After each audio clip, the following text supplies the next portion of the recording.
Hello student, welcome to our studying education. तो आज के इस वीडियो क्लास में हम स्टार्ट करेंगे क्लास टेंथ सामाजिक विज्ञान, जिसमें कि राजनीतिक विज्ञान में से चैप्टर 1 जो कि है आपका लोकतांत्रिक राजनीति।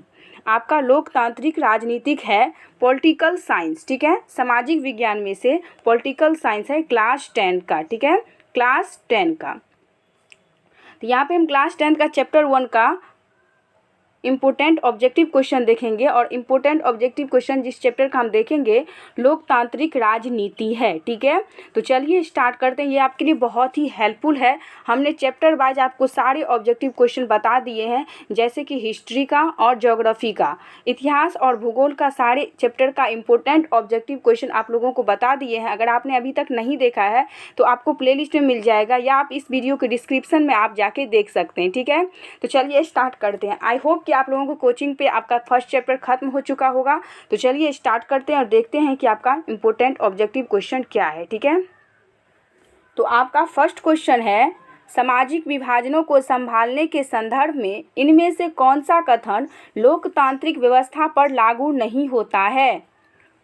ऑप्शन ए है, लोकतंत्र में राजनीतिक प्रतिद्वंद्विता के कारण सामाजिक विभाजनों की छाया राजनीति पर भी पड़ती है। ऑप्शन बी है, लोकतंत्र में विभिन्न समुदायों के लिए शांतिपूर्ण ढंग से अपनी शिकायतों को जाहिर करना संभव है। सी है, लोकतंत्र सामाजिक विभाजनों को हल करने का सबसे अच्छा तरीका है। डी है, लोकतंत्र सामाजिक विभाजनों के आधार पर समाज का विखंडन की ओर ले जाता है।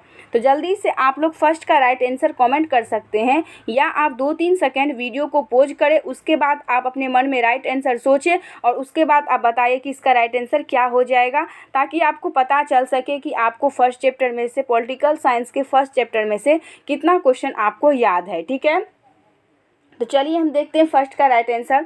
तो फर्स्ट का राइट आंसर आप लोगों का हो जाएगा डी, लोकतंत्र सामाजिक विभाजनों के आधार पर समाज विखंडन की ओर ले जाती है। आपका राइट आंसर यहाँ पे आपका डी हो जाएगा, ठीक है। देख लेते हैं सेकंड का क्वेश्चन क्या है। निम्नलिखित कथनों पर विचार करें। फर्स्ट है, जहाँ सामाजिक अंतर एक दूसरों से टकराते हैं वहाँ सामाजिक विभाजन होता है।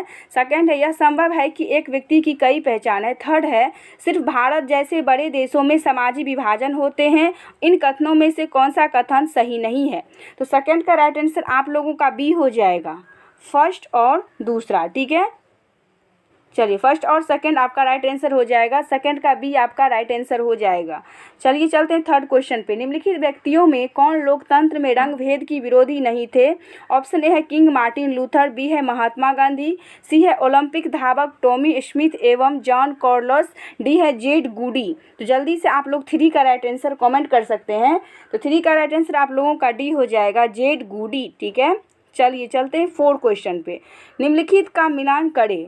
तो ऑप्शन ए है पाकिस्तान, और यहाँ पे देखिए आपका ए का राइट आंसर हो जाएगा ब, आपका ए का राइट आंसर यहाँ पे पाकिस्तान से इस्लाम हो जाएगा, ठीक है। और यहाँ पे हिंदुस्तान से आपका धर्मनिरपेक्ष हो जाएगा, और इंग्लैंड से प्रोटेस्टेंट हो जाएगा, ठीक है। यहाँ पे आपका ये राइट आंसर हो जाएगा।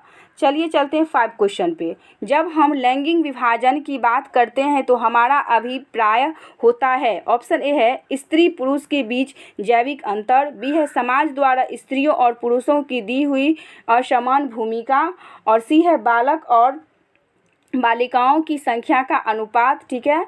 डी है लोकतांत्रिक व्यवस्था में महिलाओं का मतदान का अधिकार ना मिलना।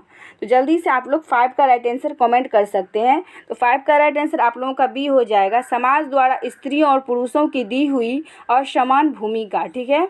चलिए चलते हैं 6 क्वेश्चन पे। तो आपका 6 क्वेश्चन है, भारत में औरतों के लिए आरक्षण की व्यवस्था किस संस्था में है। ऑप्शन ए है लोकसभा, बी है विधानसभा, सी है मंत्रिमंडल, डी है पंचायत राज व्यवस्था। तो आप लोग 6 का राइट आंसर कमेंट कर सकते हैं। तो चलिए हम 6 का राइट आंसर देख लेते हैं। तो 6 का राइट आंसर आप लोगों का डी हो जाएगा, पंचायती राज व्यवस्था, ठीक है। चलिए चलते हैं 7th क्वेश्चन पे। सांप्रदायिक राजनीति के अर्थ से संबंधित निम्नलिखित कथनों पर गौर करें। सांप्रदायिक राजनीति किस आधार पर आधारित है। ऑप्शन ए है एक धर्म दूसरे से श्रेष्ठ है। बी है विभिन्न धर्मों के लोग समान नागरिकों के रूप में खुशी खुशी साथ रहते हैं। सी है एक धर्म के अन्य आयु एक समुदाय बनाते हैं। डी है एक धार्मिक समूह का प्रभाव बाकी सभी धर्मों पर कायम रखने में शासन की शक्ति का प्रयोग नहीं किया जा सकता है। तो 7 का राइट आंसर आप लोग कमेंट कर सकते हैं, ठीक है। तो चलिए हम देखते हैं 7 का राइट आंसर। 7 का राइट आंसर आप लोगों का हो जाएगा ए, एक धर्म श्रेष्ठ से है।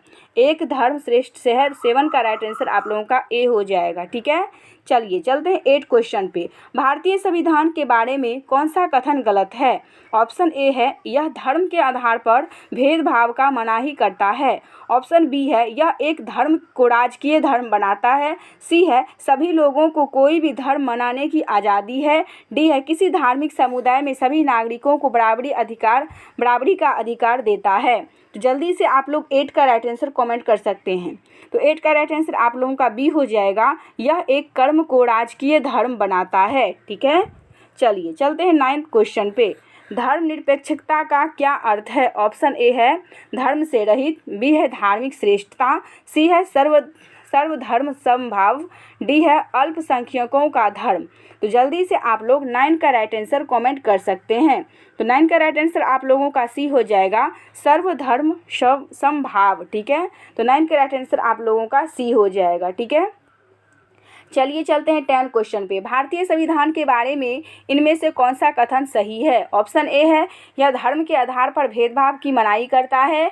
बी है यह एक धर्म को राजकीय धर्म बनाता है। सी लोगों को कोई भी धर्म मनाने की आज़ादी नहीं है।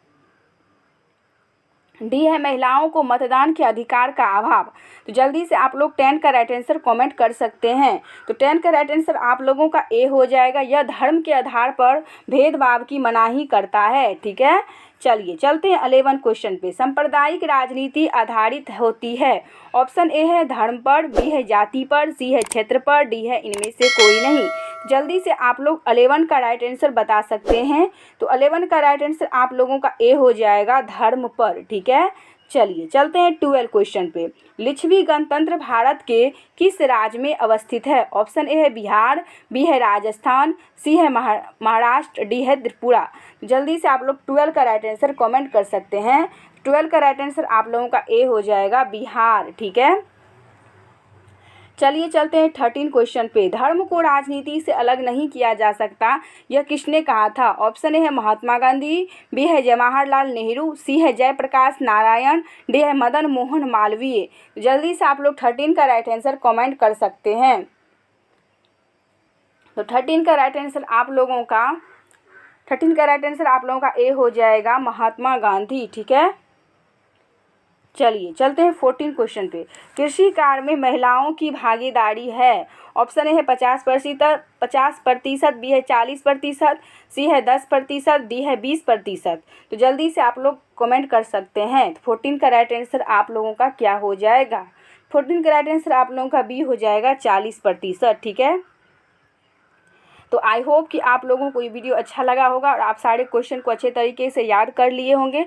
अगर आप याद नहीं भी किए हैं तो 2-3 बार वीडियो को आप देख सकते हैं, तो आपको याद हो जाएगा और आप अपने एग्जाम में अच्छे तरीके से लिख सकते हैं, ठीक है। तो आपका सेकंड चैप्टर, कल आपका सेकंड चैप्टर का टेस्ट होगा, जो कि है सत्ता में साझेदारी की कार्यप्रणाली, ठीक है।